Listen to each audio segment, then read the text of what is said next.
I want some ice cream. No, Peter. You finished the food.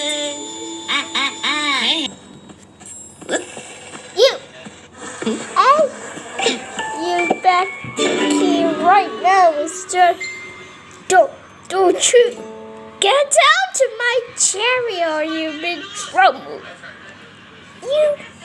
You put that ice cream back right now. Oh, I mean it.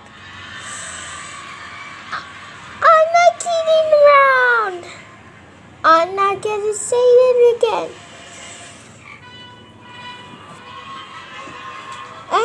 If you put that ice cream in the mouth, you're gonna get trouble, man. But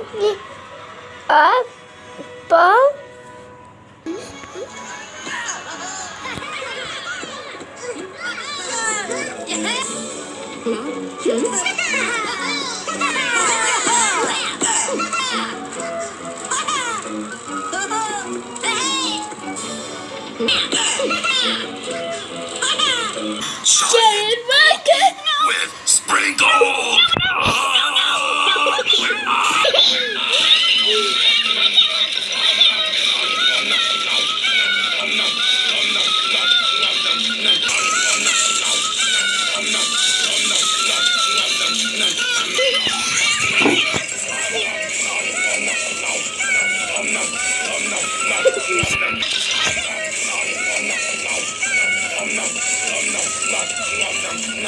there.